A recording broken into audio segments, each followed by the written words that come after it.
Sommes-nous seuls dans l'univers? Ou bien y a-t-il d'autres planètes Terre? De tout temps, on s'est posé la question. On a enfin une chance de connaître la réponse.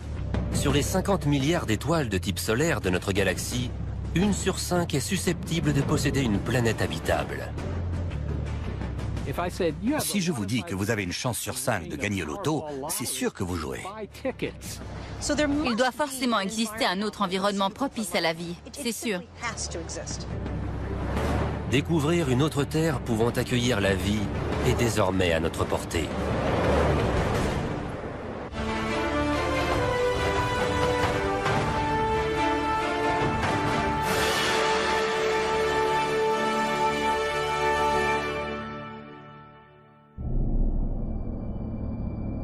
Il y a encore 20 ans, les astronomes avaient connaissance d'une seule étoile qui soit entourée de planètes, le Soleil. On ignorait si les autres étoiles de la galaxie avaient des planètes. Pendant des milliers d'années, c'était impossible de le savoir. Peut-être que le Soleil était unique et qu'on avait eu un coup de chance. Mais en 1995, les astronomes découvrent une planète géante gazeuse appelée 51 Pégasi b. Elle ressemble à notre Jupiter, mais elle se trouve à 50 années-lumière de la Terre. Cette planète en orbite autour d'une étoile lointaine est la toute première exoplanète. Sa découverte met le feu aux poudres. Les recherches dans le domaine se multiplient. C'est une époque bénie en la matière. Des centaines d'exoplanètes sont découvertes chaque année. Beaucoup d'étoiles dans la galaxie sont dotées d'une planète. Elles sont même nombreuses à en avoir plusieurs.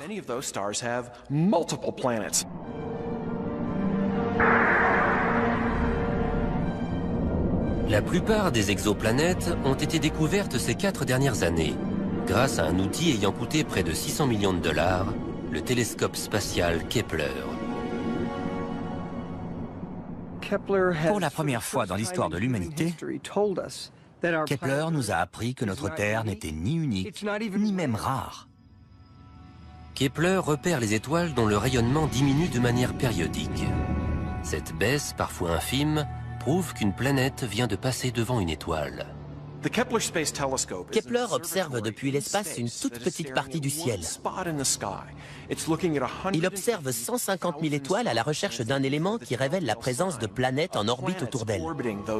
Chaque fois qu'une planète passe devant son étoile, elle bloque un peu de sa lumière. En mesurant la luminosité, on voit qu'elle baisse, puis qu'elle remonte une fois que la planète est passée.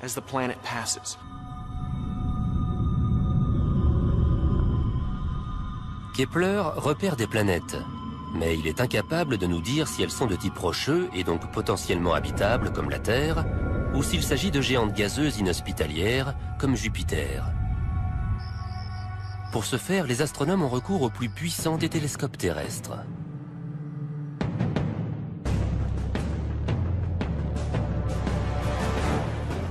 Nous sommes à Berkeley, en Californie. Il est 21 h, mais la journée de Geoff Marcy commence à peine.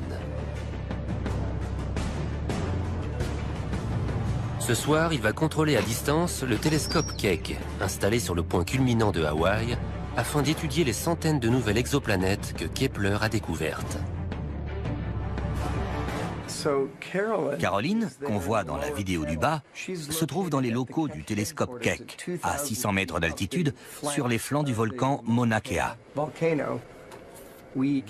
On lui fournit les coordonnées de chaque étoile. Ensuite, elle opère cet énorme télescope pour qu'il les étudie. Elle devrait être en plein milieu. Là. Ouais, c'est ça, c'est magnifique. Ok, on peut y aller. Ok, voyons un peu cette première étoile. Keck mesure l'attraction gravitationnelle qu'exercent ces étoiles sur leur planète.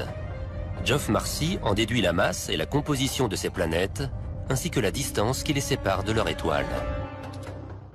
Ce qu'on cherche avant tout, c'est si ces planètes possèdent, comme la Terre, une surface ferme sur laquelle l'eau peut former des flaques, et sur laquelle une espèce technologiquement avancée pourrait évoluer.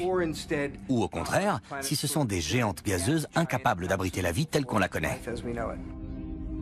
Si une planète est rocheuse, Geoff calcule la distance qui la sépare de son étoile. Comme boucle d'or, il cherche la température parfaite. Elle doit être ni trop chaude, ni trop froide. La température doit permettre à l'eau d'exister à l'état liquide. Si on est trop près de l'étoile, l'eau va s'évaporer. Si on est trop loin, elle va geler. Dans cette zone habitable, on peut trouver de l'eau liquide, et donc peut-être la vie. Quelques années de recherche et 2 super télescopes ont suffi aux astronomes pour réaliser un calcul jusqu'alors inconcevable. En se basant sur une toute petite portion du ciel, ils ont obtenu par extrapolation le nombre de planètes habitables qui pourraient se trouver dans la Voie lactée.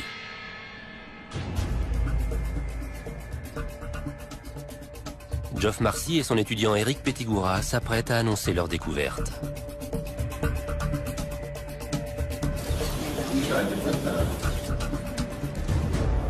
Bienvenue à la réunion d'information Kepler. Je vous prie d'accueillir Eric Pettigura. Je suis heureux de vous annoncer que 22% des étoiles de type solaire possèdent une planète dans la zone habitable qui fasse entre 1 et 2 fois la taille de la Terre et qui baigne dans la même intensité lumineuse. C'est un véritable événement. Ces 22% signifient qu'il existe potentiellement 11 milliards de planètes habitables dans la Voie lactée. Faites une pile de billets de $1, un pour chacune de ces planètes, vous irez 3 fois plus loin que la Station spatiale internationale.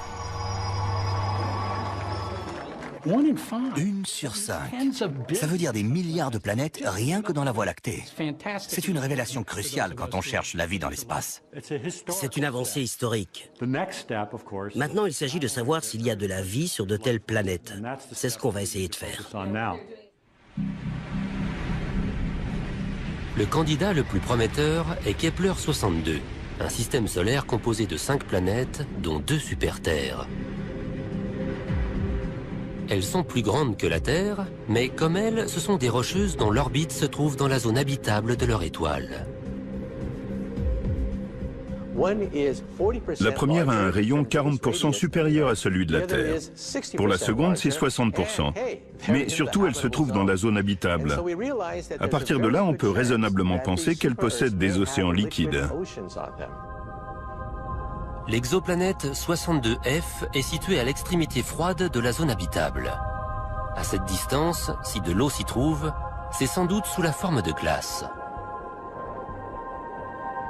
Mais si cette planète est dotée d'une atmosphère, l'effet de serre pourrait avoir fait fondre suffisamment d'eau pour créer des flaques dans lesquelles une forme de vie simple pourrait s'être développée. Sa grande sœur, 62E, serait visible dans le ciel en début de soirée. Située plus au centre de la zone habitable, cette planète est encore plus prometteuse en termes de biologie.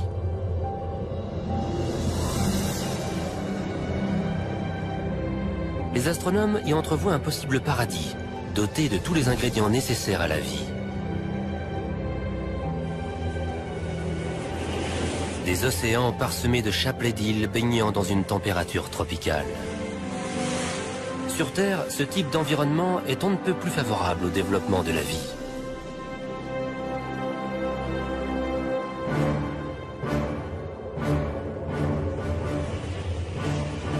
Kepler 62 met la communauté scientifique en émoi, car c'est la planète qui correspond le mieux à notre système solaire. Mais une vie extraterrestre a-t-elle vraiment besoin d'une étoile pour se développer? A-t-elle seulement besoin d'une planète?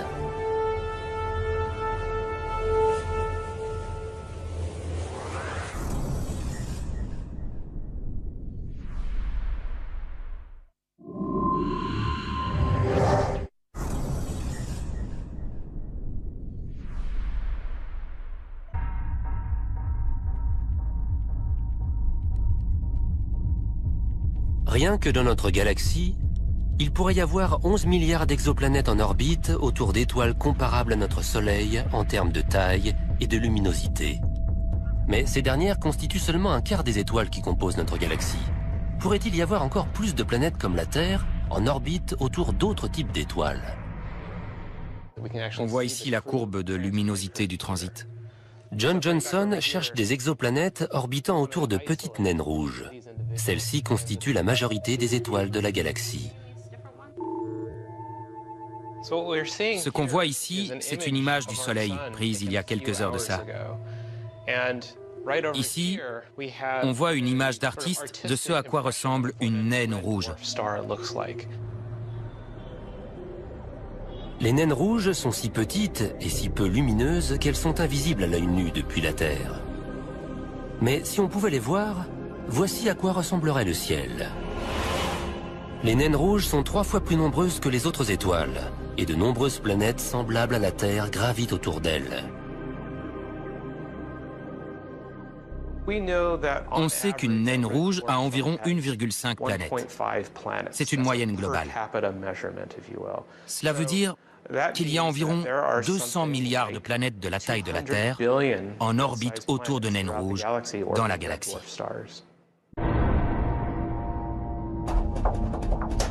Les naines rouges sont le rêve de tous les chasseurs d'exoplanètes. De nombreuses planètes de la taille de la Terre gravitent autour d'elles, et elles sont beaucoup plus faciles à repérer. Voici l'éclipse que provoque une planète en passant devant une étoile. On voit qu'elle couvre une fraction beaucoup plus large de la surface d'une naine rouge. Comme le signal est plus clair, ces planètes sont plus faciles à détecter si elles gravitent autour de petites étoiles. Mais l'orbite de ces planètes présente une différence majeure par rapport à la Terre. C'est comme si vous preniez les planètes telluriques de notre système solaire et que vous les rétrécissiez jusqu'à ce qu'elles aient des périodes orbitales de 30 jours environ. Elles sont très proches de leur étoile. Pour qu'une planète soit ici habitable, elle doit être plus proche de son étoile, car les naines rouges irradient beaucoup moins d'énergie que notre Soleil. Leur zone habitable s'en trouve rétrécie.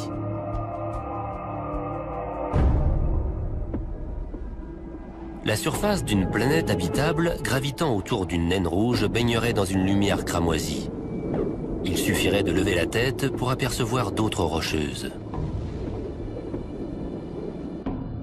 Certaines sembleraient 8 fois plus grandes que notre Lune et traverseraient le ciel en moins d'1 heure.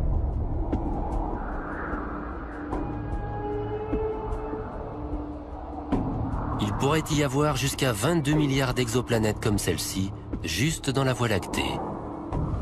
Cela signifie que pour chaque exotère baignant dans la lumière d'un soleil, il y en aurait 2 de plus dans le halo d'une naine rouge.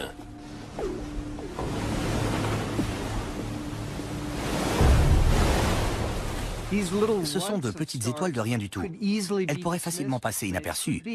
Mais il est fort possible que ce soit autour de naines rouges que gravite la plus grande part des planètes capables d'abriter la vie.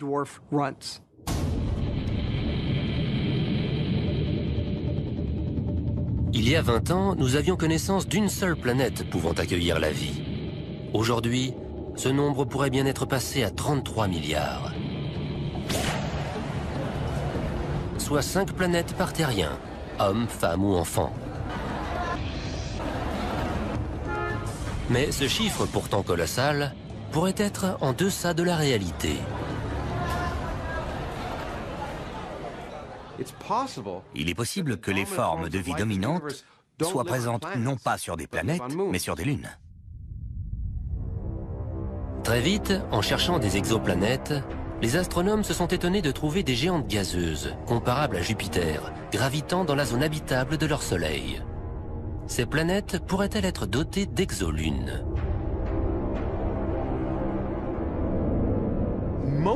On découvre surtout des planètes de la taille de Jupiter. Mais parmi elles, beaucoup se trouvent à une distance de leur étoile comparable à la distance Terre-Soleil. Donc même si elle est inhospitalière, une telle planète pourrait avoir une lune dotée d'une atmosphère sur laquelle la vie pourrait se développer. Le plus vaste de ces mondes rocheux pourrait ressembler à notre planète. Il pourrait y avoir des milliards d'exolunes dans l'univers. Certaines avec une surface de glace recouvrant des océans, d'autres, volcaniques, crachant leurs entrailles dans l'espace, et même des paradis fourmillants de vie. Pour repérer des exolunes, David Kipping cherche une double diminution dans la courbe de luminosité d'une étoile. On cherche les exolunes de la même manière qu'on cherche les exoplanètes, en les observant lorsqu'elles passent devant leur étoile. Si une exoplanète possède une lune, on observe une baisse importante due à l'exoplanète, puis une baisse plus petite à droite ou à gauche qu'on attribue à la lune.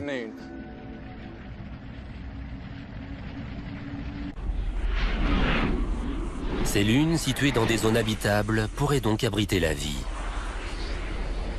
Mais grâce à une bizarrerie géologique, il est également possible que des lunes se trouvant à des millions de kilomètres d'une zone habitable soient de potentielles candidates.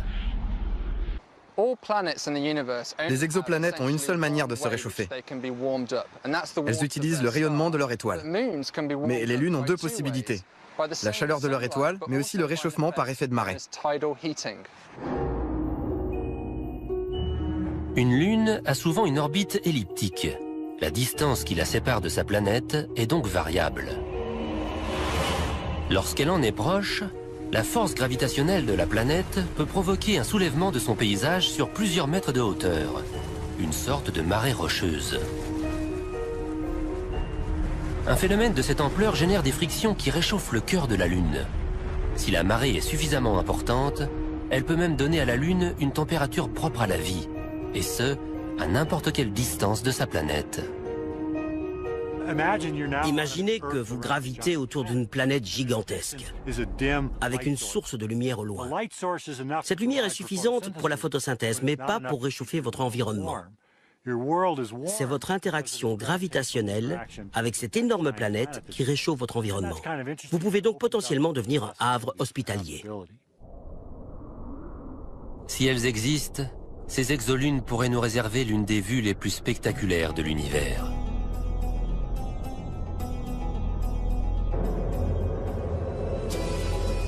Imaginez un monde rocheux semblable au nôtre, doté d'océans, de montagnes, mais avec dans le ciel une gigantesque planète entourée d'un anneau, ainsi qu'une autre lune, en perpétuelle éruption.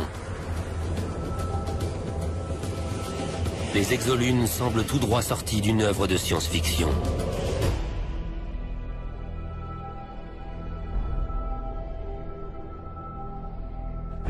C'est une idée qui est très à la mode. Toutes les histoires de science-fiction se passent sur des lunes maintenant, plus sur des planètes. C'est fascinant, esthétiquement parlant. Ça fait une jolie couverture de livre. Une planète avec son anneau, surplombant une ville extraterrestre. Mais s'agit-il encore de science-fiction ? S'il existe des lunes semblables à la Terre et abritant la vie, on les découvrira dans les 2 prochaines années. Avec des milliards de lunes et de planètes habitables dans l'univers, comment ne pas croire à l'existence d'une vie extraterrestre? Une étonnante stratégie devrait bientôt permettre aux chercheurs d'en apporter la preuve.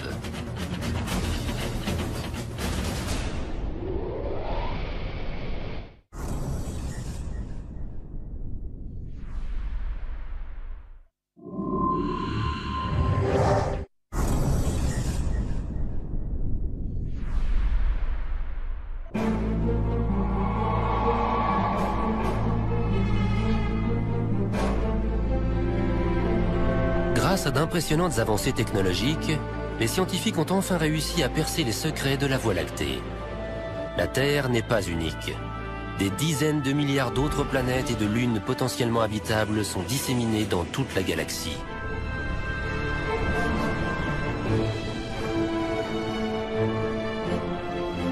Mais comment faire pour découvrir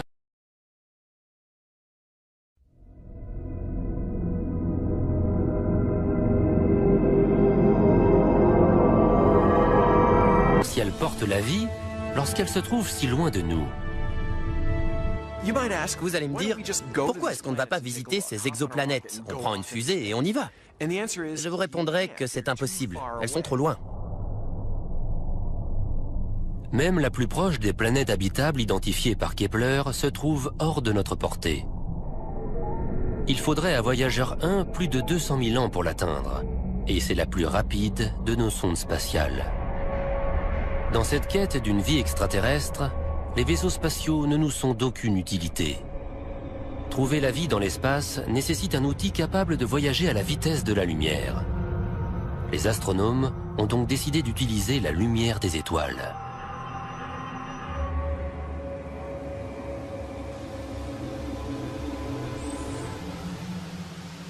Il y a plusieurs centaines d'années, on a réalisé qu'on pouvait décomposer la lumière des étoiles selon les couleurs de l'arc-en-ciel pour étudier leurs constituants. Voici l'arc-en-ciel correspondant à la lumière émise par notre Soleil. Les intervalles noirs, appelés lignes d'absorption, sont une sorte de signature. Ils indiquent aux scientifiques la composition chimique de l'atmosphère du Soleil. Comme les empreintes digitales, qui sont spécifiques à chaque être humain, les empreintes chimiques, ces lignes d'absorption que l'on voit dans le spectre de l'arc-en-ciel d'un objet, nous donnent énormément d'informations sur sa composition. Si l'atmosphère d'une étoile possède une signature, celle d'une planète doit également en être dotée. Et il existe des signatures chimiques que seule la vie peut produire. Pour les chercheurs d'exoplanètes, identifier une biosignature équivaudrait à trouver le Saint Graal, notamment s'il s'agit d'oxygène. L'air que nous respirons a été produit par des organismes unicellulaires microscopiques qui ont rejeté des petites quantités d'oxygène pendant des milliards d'années jusqu'à créer les niveaux d'oxygène actuels. C'est la façon la plus simple de repérer la vie n'importe où dans l'univers, car il ne peut y avoir d'oxygène libre dans l'atmosphère que s'il y a de la vie.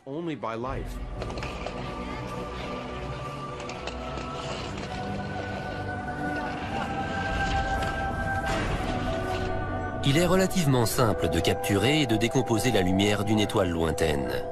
Mais pour une obscure et minuscule exoplanète, il en va tout autrement.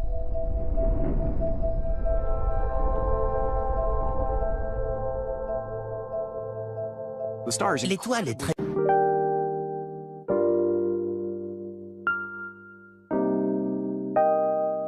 lumineuse et l'exoplanète est très sombre, alors qu'elles sont très proches.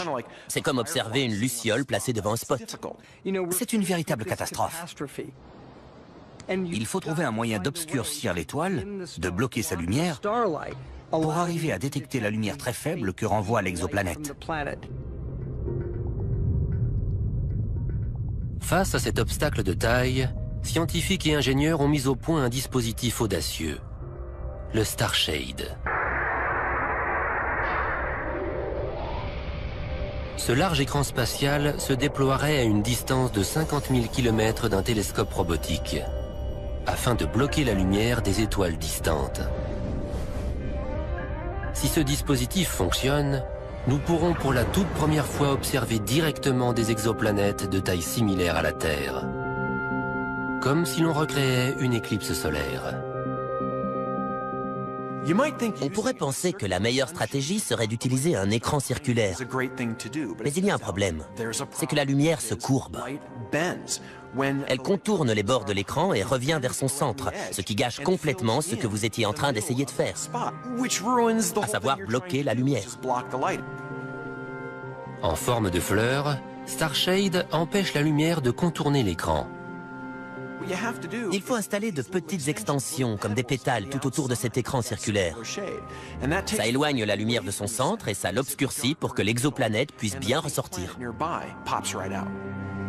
À condition que Starshade puisse un jour décoller. Abandonné pendant des années, le projet vient d'être repris par une équipe déterminée à prendre, grâce à lui, la première photographie d'une exoterre.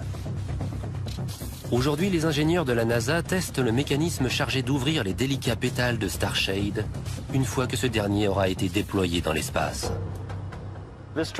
Cette armature aura la taille d'une maison. Chacun de ces 60 points devra être placé au micromètre près. C'est notre troisième essai. À chaque fois, on fait autrement, parce qu'il se passe toujours quelque chose que l'on n'avait pas prévu. Sans doute qu'aujourd'hui, aussi, on aura des surprises. Les ingénieurs observent le déploiement de cette délicate structure. Ils sont prêts à interrompre le test à tout moment. Attendez, doucement. Le moindre accroc pourrait suffire à enrayer cette belle mécanique.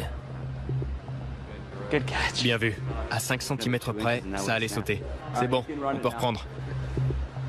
L'équipe, de plus en plus confiante, regarde la structure prendre forme. Cette fois-ci, ils ont réussi. Tout est bien emboîté? Bravo à tous. Bien joué, David. Si tout se passe bien, Starshade sera lancé dans les 10 prochaines années. Il offrira peut-être au monde la première image d'une exoplanète vivante. Quand on aura cette première image, quand elle fera la une de tous les journaux, ce sera comme le premier pas sur la Lune. Le monde entier en sera soufflé. Mettre au jour un autre système qui nous amènera à d'autres découvertes et peut-être même à des échanges, pour moi, c'est la plus grande avancée à laquelle l'homme puisse prétendre. Il me semble que ça en vaut la peine.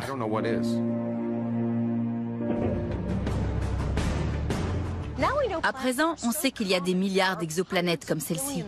Il doit forcément exister un autre environnement propice à la vie. C'est sûr. Mais à quoi ressemblerait une vie extraterrestre? Notre histoire primitive nous livre de précieux indices sur la question.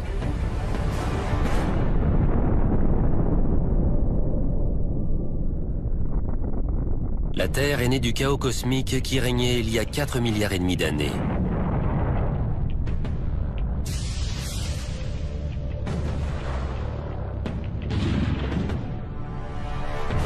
Des astéroïdes géants sont entrés en collision avec la Terre pendant des centaines de millions d'années, jusqu'à créer un océan de roches en fusion riche en éléments chimiques.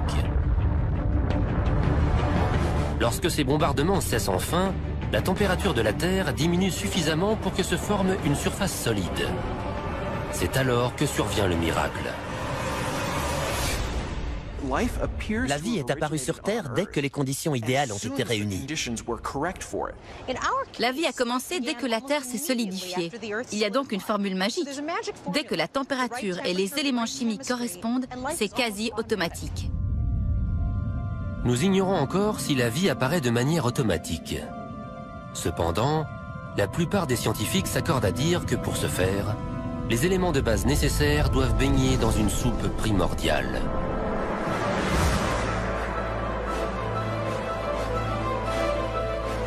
Toute vie, qu'elle soit animale ou végétale, qu'elle peuple le ciel ou les entrailles de la Terre, est fondée sur la même base chimique.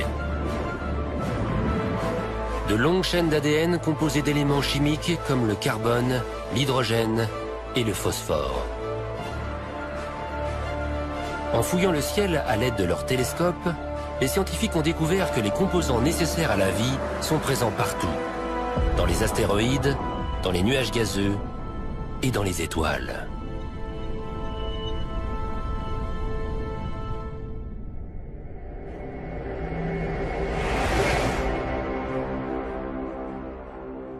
Le plus gros de l'univers est composé des mêmes éléments, ceux qui composent les planètes, ceux qui ont créé la vie sur Terre. Ces éléments sont sans doute présents partout dans l'univers. Ça veut dire que la vie a un immense terrain de jeu potentiel. Mais pour transformer la chimie en biochimie, un ingrédient clé est nécessaire. Sur Terre, toute vie a besoin d'eau liquide pour se développer et se reproduire. C'est une exigence propre à toute forme de vie. Soit vous êtes dans l'eau, soit vous êtes composé d'eau. Il n'y a pas de vie sans eau liquide. Si on n'a pas d'eau liquide, on ne peut pas mélanger les ingrédients qui composent le cocktail biochimique de la vie. Elle a une propriété stupéfiante, à savoir qu'elle détache les molécules et qu'elle les aide à se réorganiser pour adopter de nouvelles formes complexes. Par exemple, celle d'un acide aminé, d'une protéine ou d'un brin d'ADN. Le pouvoir de l'eau est tel qu'elle peut maintenir la vie dans les conditions chimiques les plus extrêmes, comme au lac Mono en Californie. Cette eau est 3 fois plus salée que l'océan, et si alcaline qu'elle brûle la peau à travers les vêtements. Aucune vie ne devrait être possible ici. Et pourtant, on y trouve une foule de bactéries et d'organismes multicellulaires. Les exobiologistes étudient ce type d'habitat extrême afin de comprendre où la vie pourrait être possible ailleurs dans la galaxie. En étudiant ces environnements, on définit les limites de la vie. La température, la salinité, les pH possibles, on en tire une sorte de guide pour savoir comment chercher la vie sur d'autres planètes. Si elles sont dotées d'eau liquide, des exoplanètes pourraient donc abriter la vie. Mais sous quelle forme? Les extraterrestres nous sont étrangers par définition. On ne sait pas à quoi ils ressemblent. Des hypothèses sont toutefois possibles à partir de ce que nous savons de ces environnements. Sur les planètes gravitant autour de naines rouges, la végétation serait violette et non verte, afin de tirer un maximum d'énergie d'une lumière faible et rouge.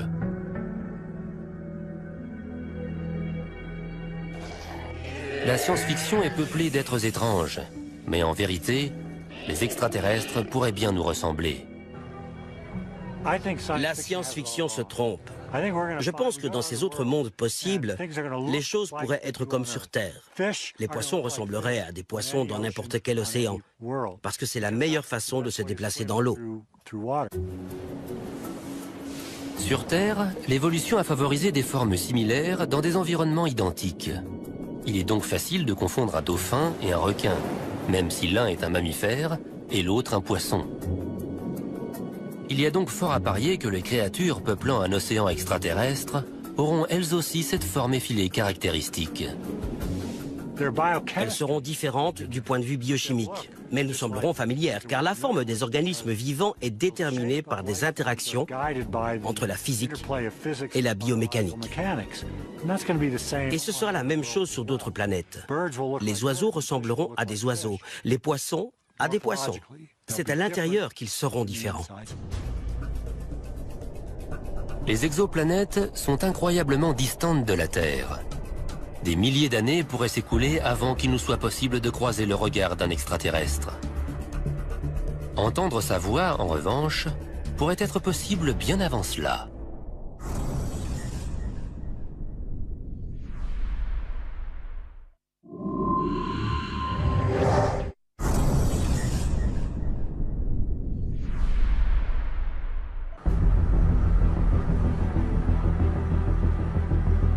En Californie du Nord, 42 paraboles sont tournées vers le ciel dans l'espoir de capter des communications extraterrestres.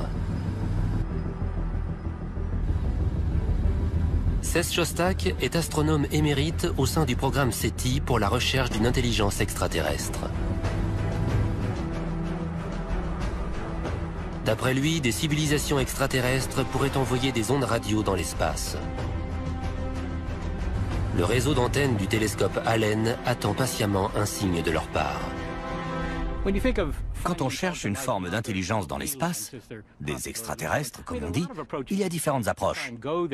On pourrait y aller nous-mêmes, mais il se peut qu'ils soient très loin et nos fusées ne suffiraient pas. On peut attendre qu'ils se posent dans le jardin. Beaucoup de gens pensent que c'est déjà arrivé, mais pas moi. Et ce que nous faisons, c'est chercher des signaux. Un signal radio ou un signal lumineux, quelque chose qui nous permette de les localiser.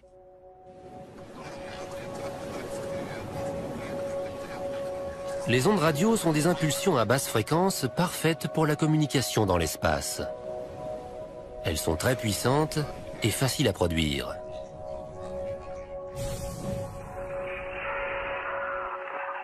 Les ondes radio peuvent traverser les larges nuages de poussière qui bloquent les signaux lumineux. Elles peuvent transporter de vastes quantités d'informations codées. Sans parler de leur principal avantage, elles voyagent à la vitesse de la lumière. C'est vraiment la meilleure manière de s'adresser aux extraterrestres. Même si vous êtes une civilisation avancée et que vous avez un outil de communication qui utilise les neutrinos ou les tachyons, vous savez qu'il existe d'autres civilisations moins avancées technologiquement. Si vous voulez qu'elles vous comprennent, vous vous mettez à leur niveau en utilisant des ondes radio. Donc, la façon la moins coûteuse de découvrir une forme de vie extraterrestre, c'est d'être à l'écoute de ces ondes. C'est la mission du programme SETI depuis plus de 50 ans.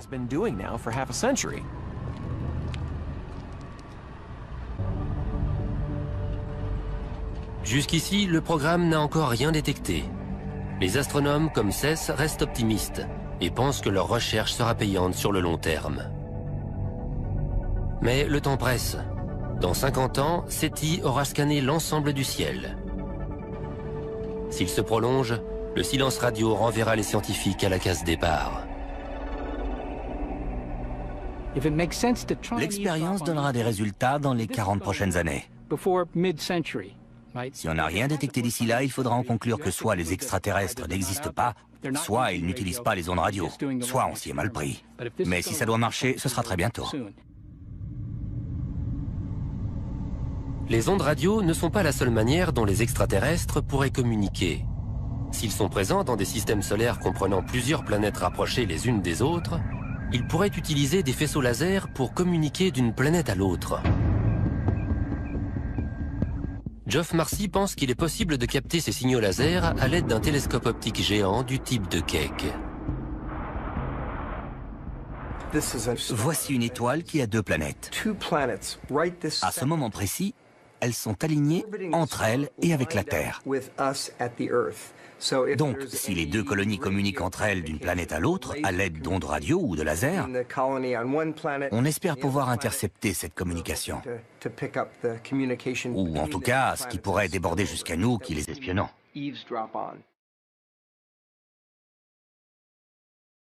Ce soir, pas de signaux laser. Mais qui sait ce que nous réserve demain? Si jamais E.T. nous contactait, que ferions-nous? Lui répondrait-on? Lui expliquerait-on qui nous sommes, nos cultures et nos traditions? Nos avancées scientifiques? Et dans quelle langue? Il faudrait envoyer beaucoup d'informations, parce que la transmission n'irait sans doute que dans un sens. À 100 années-lumière de distance, le signal met 100 ans à arriver et 100 ans à revenir avec une réponse. Mieux vaut tout envoyer d'un coup. Moi, j'enverrai les serveurs de Google. Je leur enverrai Internet pour voir ce qu'ils en font.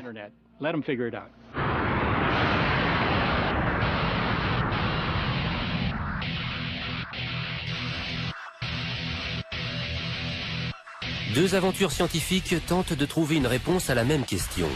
Sommes-nous seuls dans l'univers? La première, la recherche d'exoplanètes, est une réussite. Chaque semaine, on découvre de nouveaux mondes potentiellement habitables.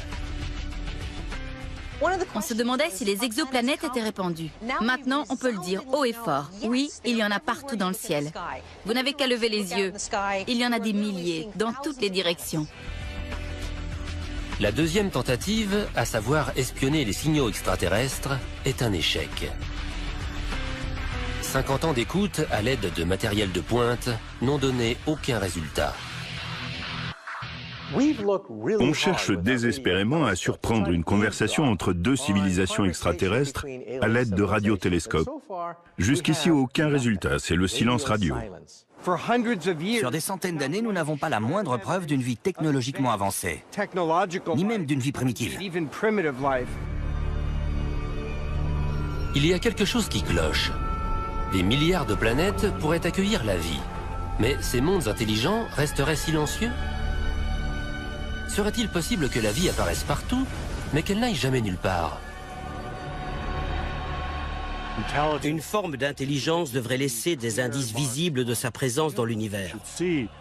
On devrait voir les autoroutes, les gratte-ciels, les infrastructures de ces civilisations. Pourquoi on ne les voit pas? Où sont-ils? Pourquoi diable n'atterrissent-ils pas tout simplement sur la pelouse de la Maison Blanche? Une moitié de notre cerveau nous dit « Bien sûr qu'il y a d'autres formes de vie dans la galaxie, dont certaines sont intelligentes. » L'autre moitié nous dit « Arrête ton char, on n'a aucune preuve de ça. » On est comme écartelés entre les deux. Il s'agit du paradoxe de Fermi. Source de nombreux questionnements, il a également permis de faire émerger plusieurs solutions possibles. Pour certains, le passage d'une vie simple à une vie technologique et intelligente est un phénomène extrêmement rare et complexe. Serions-nous les seuls êtres doués d'intelligence dans l'univers entier? Est-il possible que l'humanité soit une bizarrerie, un pur fruit du hasard, un simple coup de dé dans le grand jeu de la biologie, alors que la plupart des exoplanètes habitables iraient leur bonhomme de chemin sans avoir aucune espèce intelligente avancée?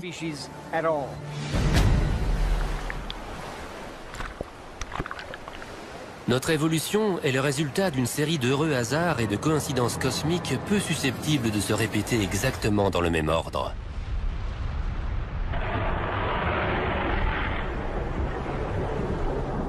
L'eau, par exemple. Il aurait suffi que la Terre en reçoive un peu plus pour que nous ne voyions jamais le jour. La masse de la Terre est pour moi d'un dixième d'1% composé d'eau. Ça représente une toute petite goutte par rapport au globe solide de la Terre. On peut donc facilement imaginer que d'autres planètes aient reçu 2 ou 3 gouttes d'eau. Auquel cas, les océans sont si profonds qu'ils recouvrent les continents et les montagnes. S'il n'y a pas de terre ferme, c'est difficile de créer des pianos ou d'écrire de la grande littérature, sans parler de concevoir des ordinateurs et des fusées. Mais même le fait que l'eau soit présente en quantité adéquate ne garantit en rien l'apparition de l'intelligence. En 4 milliards d'années de vie sur Terre, cela ne s'est produit qu'une seule fois. Les espèces évoluent dans le temps, mais leur intelligence ne se développe pas pour autant. Les dinosaures en sont le meilleur exemple. Ils ont survécu grâce à leur vitesse, à la longueur de leurs dents et à la solidité de leur carapace. Ils ont régné sur la Terre pendant 200 millions d'années, mais sans jamais développer la technologie dont nous, humains, sommes si fiers. Et sans un autre coup du sort cosmique survenu il y a 65 millions d'années, les dinosaures et leurs modestes cerveaux seraient peut-être restés l'espèce dominante sur Terre. L'intelligence est peut-être extrêmement rare, même si la vie existe partout. Dans ce cas, l'homme est peut-être encore plus précieux qu'on le croyait. Il est aussi possible que des civilisations se soient développées ailleurs dans l'univers, qu'elles aient connu un rayonnement hors du commun, puis qu'elles se soient éteintes, bien avant que l'homme ait développé la technologie lui permettant de les détecter. L'intelligence est une arme à double tranchant. Si les civilisations disparaissent au bout de quelques centaines de milliers d'années, nous avons encore moins de chances de les trouver.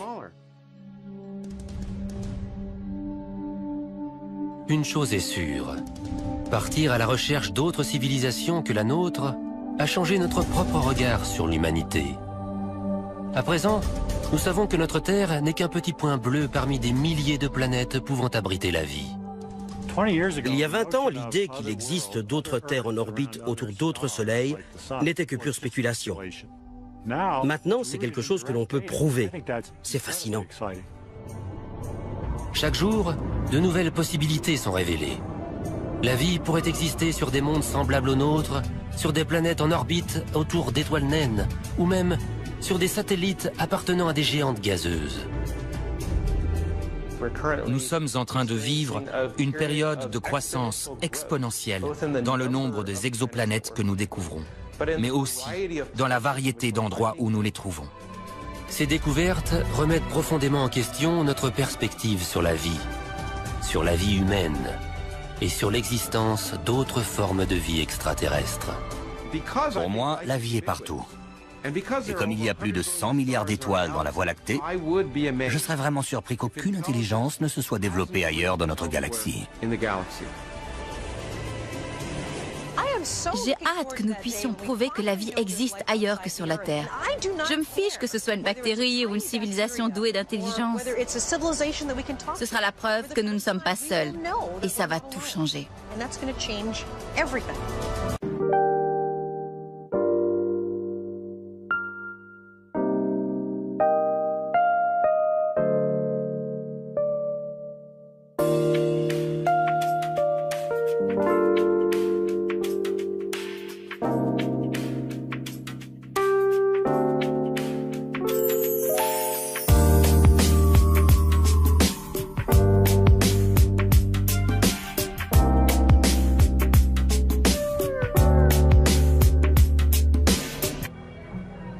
La science-fiction se trompe.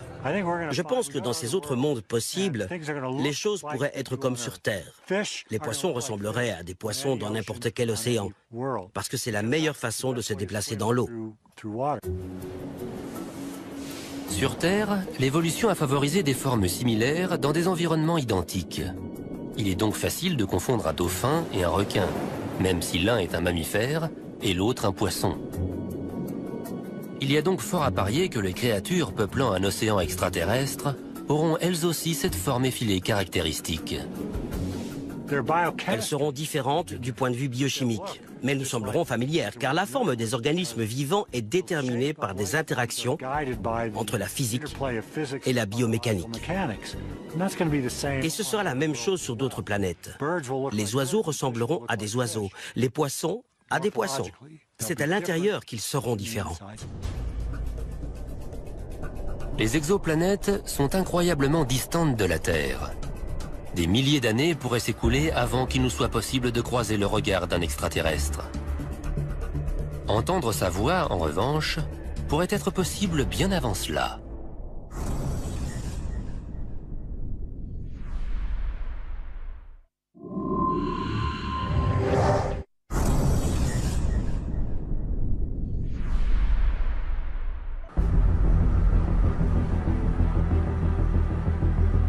En Californie du Nord, 42 paraboles sont tournées vers le ciel dans l'espoir de capter des communications extraterrestres.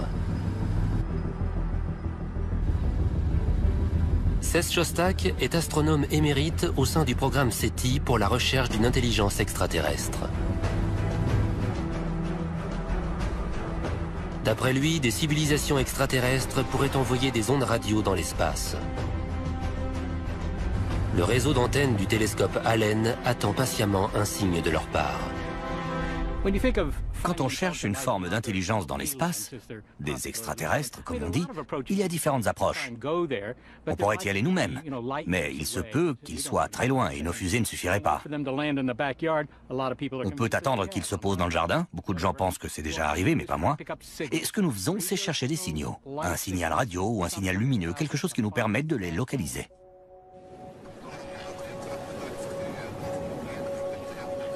Les ondes radio sont des impulsions à basse fréquence parfaites pour la communication dans l'espace. Elles sont très puissantes et faciles à produire.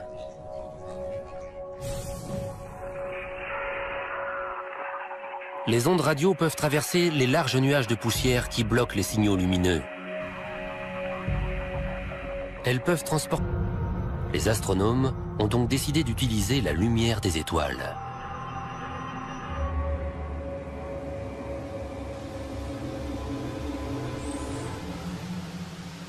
Il y a plusieurs centaines d'années, on a réalisé qu'on pouvait décomposer la lumière des étoiles selon les couleurs de l'arc-en-ciel pour étudier leurs constituants. Voici l'arc-en-ciel correspondant à la lumière émise par notre Soleil. Les intervalles noirs, appelés lignes d'absorption, sont une sorte de signature. Ils indiquent aux scientifiques la composition chimique de l'atmosphère du Soleil. Comme les empreintes digitales, qui sont spécifiques à chaque être humain, les empreintes chimiques, ces lignes d'absorption que l'on voit dans le spectre de l'arc-en-ciel d'un objet, nous donnent énormément d'informations sur sa composition. Si l'atmosphère d'une étoile possède une signature, celle d'une planète doit également en être dotée. Et il existe des signatures chimiques que seule la vie peut produire. Pour les chercheurs d'exoplanètes, identifier une biosignature équivaudrait à trouver le Saint Graal, notamment s'il s'agit d'oxygène. L'air que nous respirons a été produit par des organismes unicellulaires microscopiques qui ont rejeté des petites quantités d'oxygène pendant des milliards d'années jusqu'à créer les niveaux d'oxygène actuels. C'est la façon la plus simple de repérer la vie n'importe où dans l'univers, car il ne peut y avoir d'oxygène libre dans l'atmosphère que s'il y a de la vie.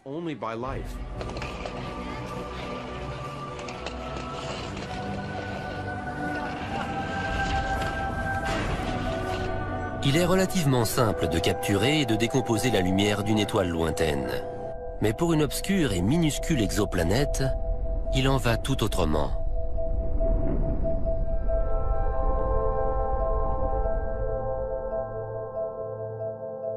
L'étoile est très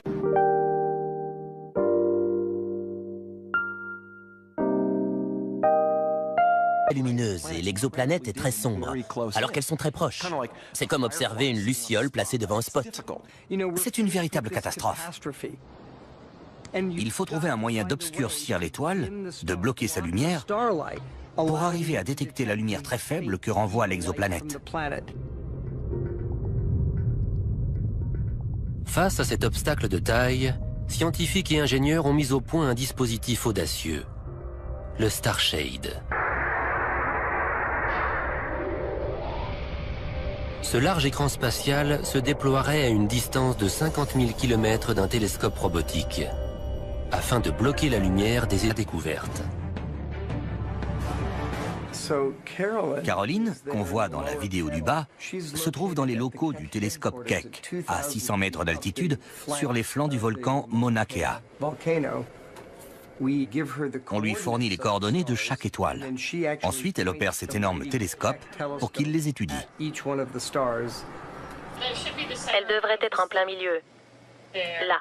Ouais, c'est ça, c'est magnifique. Ok, on peut y aller. Ok, voyons un peu cette première étoile. Keck mesure l'attraction gravitationnelle qu'exercent ces étoiles sur leur planète. Geoff Marcy en déduit la masse et la composition de ces planètes, ainsi que la distance qui les sépare de leur étoile. Ce qu'on cherche avant tout, c'est si ces planètes possèdent, comme la Terre, une surface ferme sur laquelle l'eau peut former des flaques, et sur laquelle une espèce technologiquement avancée pourrait évoluer. Ou au contraire, si ce sont des géantes gazeuses incapables d'abriter la vie telle qu'on la connaît. Si une planète est rocheuse, Geoff calcule la distance qui la sépare de son étoile. Comme boucle d'or, il cherche la température parfaite. Elle doit être ni trop chaude, ni trop froide. La température doit permettre à l'eau d'exister à l'état liquide. Si on est trop près de l'étoile, l'eau va s'évaporer. Si on est trop loin, elle va geler. Dans cette zone habitable, on peut trouver de l'eau liquide, et donc peut-être la vie. Quelques années de recherche et 2 super télescopes ont suffi aux astronomes pour réaliser un calcul jusqu'alors inconcevable. En se basant sur une toute petite portion du ciel, ils ont obtenu par extrapolation le nombre de planètes habitables qui pourraient se trouver dans la Voie lactée.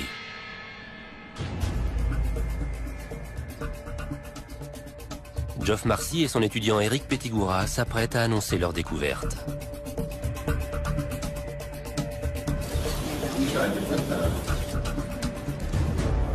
Bienvenue à la réunion d'information Kepler. Je vous prie d'accueillir Eric Pettigura.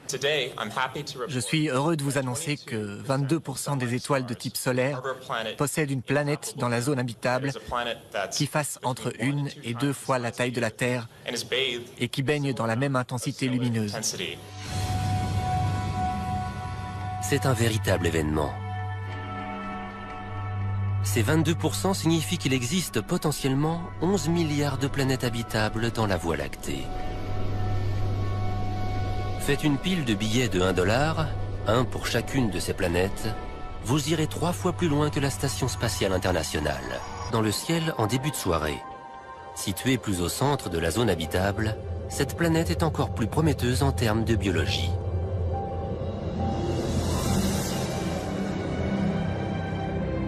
Les astronomes y entrevoient un possible paradis, doté de tous les ingrédients nécessaires à la vie.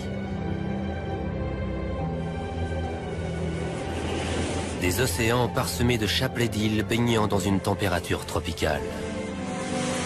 Sur Terre, ce type d'environnement est on ne peut plus favorable au développement de la vie.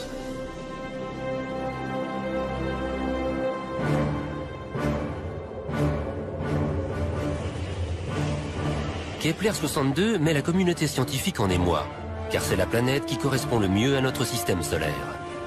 Mais une vie extraterrestre a-t-elle vraiment besoin d'une étoile pour se développer? A-t-elle seulement besoin d'une planète?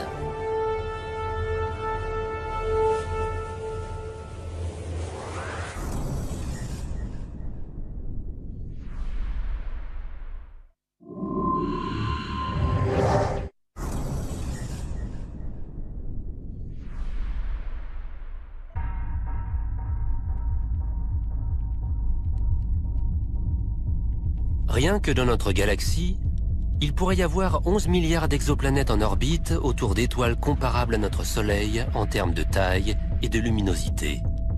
Mais ces dernières constituent seulement un quart des étoiles qui composent notre galaxie. Pourrait-il y avoir encore plus de planètes comme la Terre en orbite autour d'autres types d'étoiles? On voit ici la courbe de luminosité du transit. John Johnson cherche des exoplanètes orbitant autour de petites naines rouges. Celles-ci constituent la majorité des étoiles de la galaxie.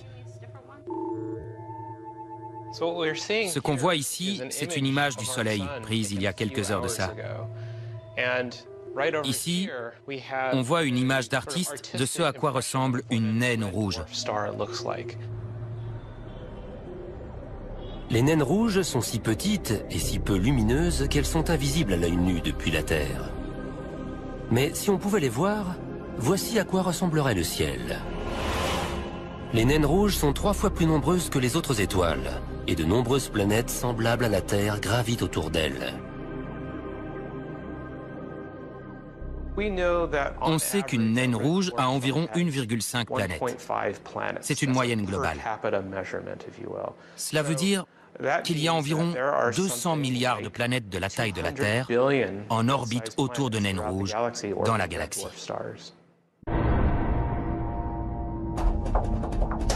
Les naines rouges sont le rêve de tous les chasseurs d'exoplanètes.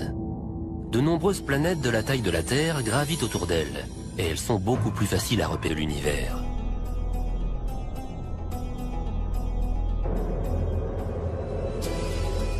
Imaginez un monde rocheux semblable au nôtre, doté d'océans, de montagnes, mais avec dans le ciel une gigantesque planète entourée d'un anneau, ainsi qu'une autre lune, en perpétuelle éruption. Les exolunes semblent tout droit sorties d'une œuvre de science-fiction.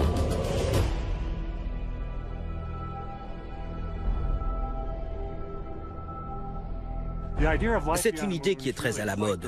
Toutes les histoires de science-fiction se passent sur des lunes maintenant, plus sur des planètes. C'est fascinant, esthétiquement parlant. Ça fait une jolie couverture de livre. Une planète avec son anneau, surplombant une ville extraterrestre. Mais s'agit-il encore de science-fiction ? S'il existe des lunes semblables à la Terre et abritant la vie, on les découvrira dans les 2 prochaines années. Avec des milliards de lunes et de planètes habitables dans l'univers, comment ne pas croire à l'existence d'une vie extraterrestre? Une étonnante stratégie devrait bientôt permettre aux chercheurs d'en apporter la preuve.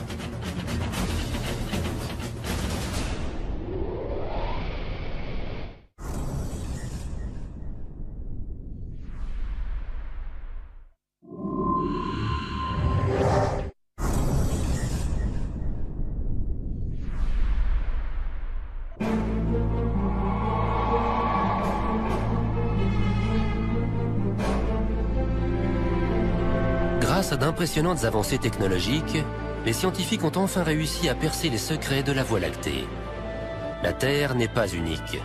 Des dizaines de milliards d'autres planètes et de lunes potentiellement habitables sont disséminées dans toute la galaxie.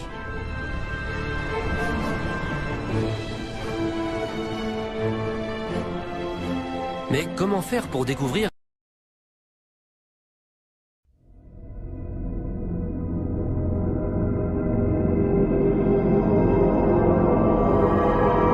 si elle porte la vie lorsqu'elle se trouve si loin de nous? Vous allez me dire, pourquoi est-ce qu'on ne va pas visiter ces exoplanètes? On prend une fusée et on y va. Je vous répondrai que c'est impossible. Elles sont trop loin. Même la plus proche des planètes habitables identifiées par Kepler se trouve hors de notre portée. Il faudrait à Voyageur 1 plus de 200 000 ans pour l'atteindre, et c'est la plus rapide de nos sondes spatiales. Dans cette quête d'une vie extraterrestre, les vaisseaux spatiaux ne nous sont d'aucune utilité. Trouver la vie dans l'espace nécessite un outil capable de voyager à la vitesse de la lumière. Les astronomes ont donc décidé d'utiliser. Les astronomes y entrevoient un possible paradis, doté de tous les ingrédients nécessaires à la vie. Des océans parsemés de chapelets d'îles baignant dans une température tropicale. sur Terre, ce type d'environnement est on ne peut plus favorable au développement de la vie.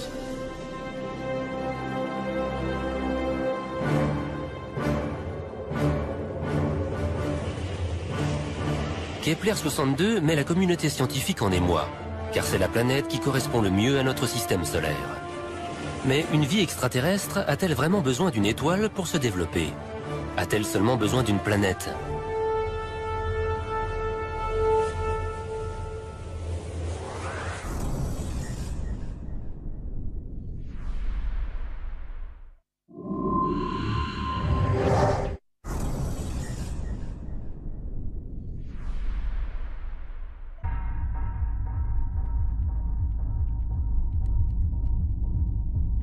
Rien que dans notre galaxie, il pourrait y avoir 11 milliards d'exoplanètes en orbite autour d'étoiles comparables à notre Soleil en termes de taille et de luminosité.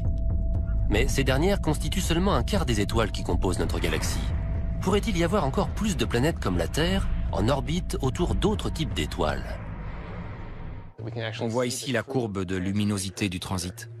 John Johnson cherche des exoplanètes orbitant autour de petites naines rouges. Celles-ci constituent la majorité des étoiles de la galaxie.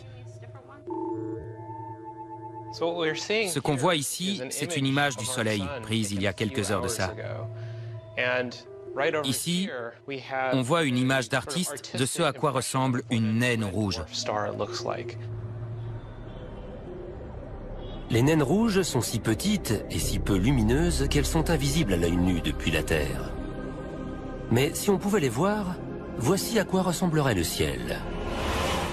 Les naines rouges sont 3 fois plus nombreuses que les autres étoiles, et de nombreuses planètes semblables à la Terre gravitent autour d'elles.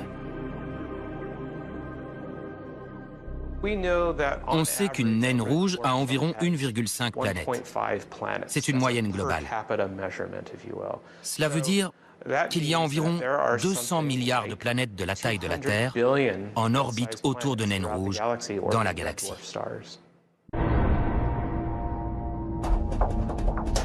Les naines rouges sont le rêve de tous les chasseurs d'exoplanètes. De nombreuses planètes de la taille de la Terre gravitent autour d'elles, et elles sont beaucoup plus faciles à repérer. Voici l'éclipse que provoque une planète en passant devant une étoile. On voit qu'elle couvre une fraction beaucoup plus large de la surface. Iraient leur bonhomme de chemin sans avoir aucune espèce intelligente avancée?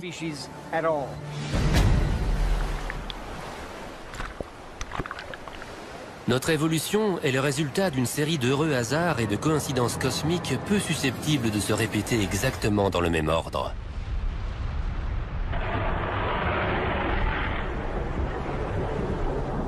L'eau, par exemple. Il aurait suffi que la Terre en reçoive un peu plus pour que nous ne voyions jamais le jour. La masse de la Terre est pour moi d'un dixième d'1% composée d'eau. Ça représente une toute petite goutte par rapport au globe solide de la Terre. On peut donc facilement imaginer que d'autres planètes aient reçu 2 ou 3 gouttes d'eau. Auquel cas, les océans sont si profonds qu'ils recouvrent les continents et les montagnes. S'il n'y a pas de terre ferme, c'est difficile de créer des pianos ou d'écrire de la grande littérature, sans parler de concevoir des ordinateurs et des fusées. Mais même le fait que l'eau soit présente en quantité adéquate ne garantit en rien l'apparition de l'intelligence. En 4 milliards d'années de vie sur Terre, cela ne s'est produit qu'une seule fois.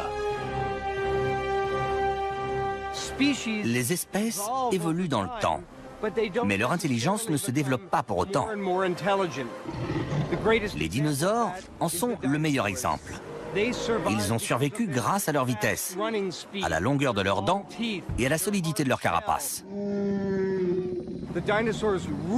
Ils ont régné sur la Terre pendant 200 millions d'années, mais sans jamais développer la technologie dont nous, humains, sommes si fiers. Et sans un autre coup du sort cosmique survenu il y a 65 millions d'années, les dinosaures et leurs modestes cerveaux seraient peut-être restés l'espèce dominante sur Terre. L'intelligence est peut-être extrêmement rare, même si la vie existe partout. Dans ce cas, l'homme est peut-être encore plus précieux qu'on le croyait.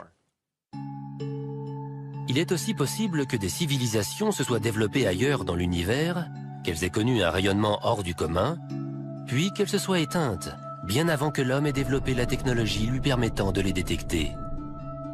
L'intelligence est une arme à double tranchant. Si les civilisations disparaissent au bout de quelques centaines de milliers d'années, nous avons encore moins de chances de les trouver.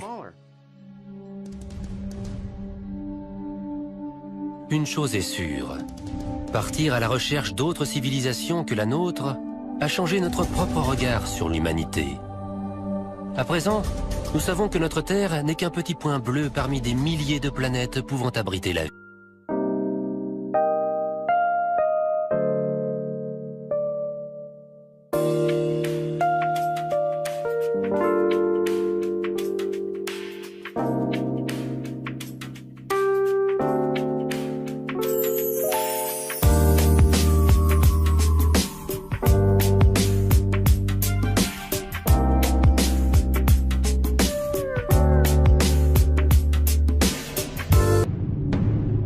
Sommes-nous seuls dans l'univers, ou bien y a-t-il d'autres planètes Terre? De tout temps, on s'est posé la question. On a enfin une chance de connaître la réponse. Sur les 50 milliards d'étoiles de type solaire de notre galaxie, 1 sur 5 est susceptible de posséder une planète habitable. Si je vous dis que vous avez une chance sur 5 de gagner au loto, c'est sûr que vous jouez. Il doit forcément exister un autre environnement propice à la vie, c'est sûr. Découvrir une autre Terre pouvant accueillir la vie est désormais à notre portée.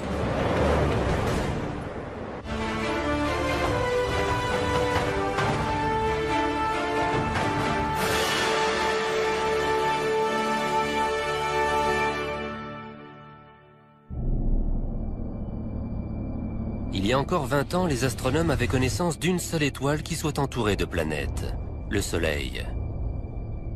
On ignorait si les autres étoiles de la galaxie avaient des planètes. Pendant des milliers d'années, c'était impossible de le savoir. Peut-être que le Soleil était unique et qu'on avait eu un coup de chance.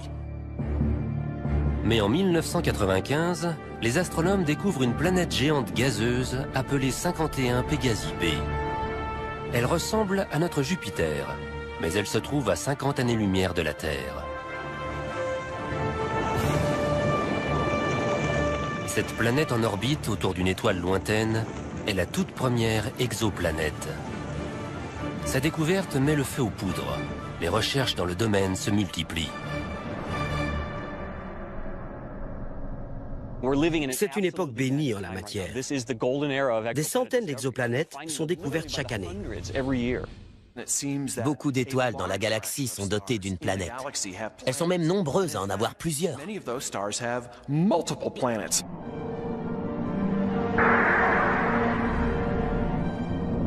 La plupart des exoplanètes ont été découvertes ces 4 dernières années, grâce à un outil ayant coûté près de 600 millions de dollars, le télescope spatial Kepler. Pour la première fois dans l'histoire de l'humanité, Kepler nous a appris que notre Terre n'était ni unique, ni même rare. Mais grâce à une bizarrerie géologique, il est également possible que des lunes se trouvant à des millions de kilomètres d'une zone habitable soient de potentielles candidates.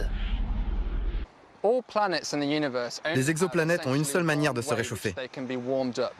Elles utilisent le rayonnement de leur étoile. Mais les lunes ont 2 possibilités. La chaleur de leur étoile, mais aussi le réchauffement par effet de marée. Une lune a souvent une orbite elliptique. La distance qui la sépare de sa planète est donc variable. Lorsqu'elle en est proche, la force gravitationnelle de la planète peut provoquer un soulèvement de son paysage sur plusieurs mètres de hauteur, une sorte de marée rocheuse. Un phénomène de cette ampleur génère des frictions qui réchauffent le cœur de la Lune. Si la marée est suffisamment importante, elle peut même donner à la Lune une température propre à la vie, et ce, à n'importe quelle distance de sa planète. Imaginez que vous gravitez autour d'une planète gigantesque, avec une source de lumière au loin. Cette lumière est suffisante pour la photosynthèse, mais pas pour réchauffer votre environnement. C'est votre interaction gravitationnelle avec cette énorme planète qui réchauffe votre environnement. Vous pouvez donc potentiellement devenir un havre hospitalier. Si elles existent, ces exolunes pourraient nous réserver l'une des vues les plus spectaculaires de l'univers.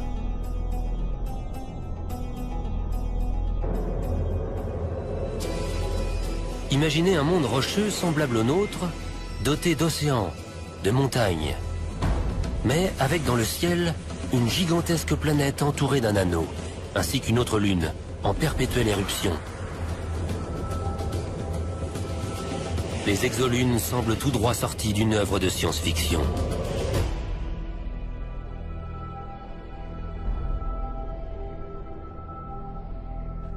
C'est une idée qui est très à la mode. Toutes les histoires de science-fiction se passent sur des lunes maintenant, plus sur des planètes.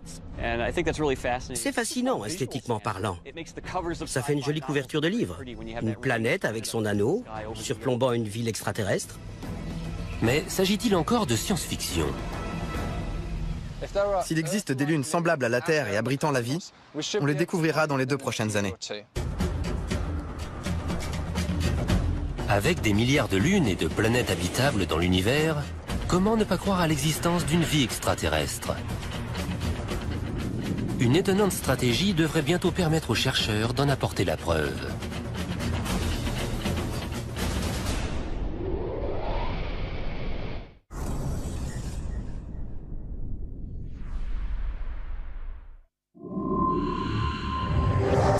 Et même des paradis fourmillants de vie. Pour repérer des exolunes, David Kipping cherche une double diminution dans la courbe de luminosité d'une étoile. On cherche les exolunes de la même manière qu'on cherche les exoplanètes, en les observant lorsqu'elles passent devant leur étoile. Si une exoplanète possède une lune, on observe une baisse importante due à l'exoplanète, puis une baisse plus petite à droite ou à gauche qu'on attribue à la lune.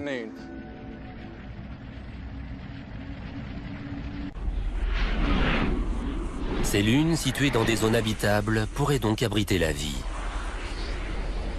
Mais grâce à une bizarrerie géologique, il est également possible que des lunes se trouvant à des millions de kilomètres d'une zone habitable soient de potentielles candidates. Les exoplanètes ont une seule manière de se réchauffer. Elles utilisent le rayonnement de leur étoile. Mais les lunes ont 2 possibilités. La chaleur de leur étoile, mais aussi le réchauffement par effet de marée. Une lune a souvent une orbite elliptique. La distance qui la sépare de sa planète est donc variable. Lorsqu'elle en est proche, la force gravitationnelle de la planète peut provoquer un soulèvement de son paysage sur plusieurs mètres de hauteur, une sorte de marée rocheuse. Un phénomène de cette ampleur génère des frictions qui réchauffent le cœur de la Lune. Si la marée est suffisamment importante, elle peut même donner à la Lune une température propre à la vie, et ce, à n'importe quelle distance de sa planète. Imaginez que vous gravitez autour d'une planète gigantesque, avec une source de lumière au loin. Cette lumière est suffisante pour la photosynthèse, mais pas pour réchauffer votre environnement. C'est votre interaction gravitationnelle avec cette énorme planète qui réchauffe votre environnement. Vous pouvez donc potentiellement devenir un havre hospitalier. Si elles existent, ces exolunes pourraient nous réserver l'une des vues les plus spectaculaires de l'univers.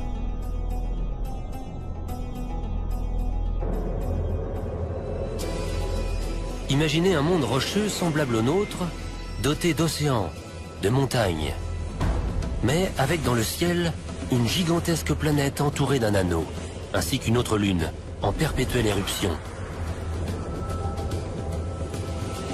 Les exolunes semblent tout droit sorties d'une œuvre de science-fiction.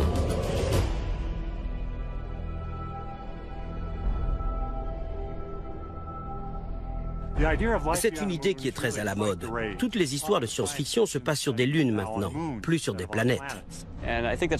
C'est fascinant, esthétiquement parlant. Ça fait une jolie couverture de livre. Une planète avec son anneau, surplombant une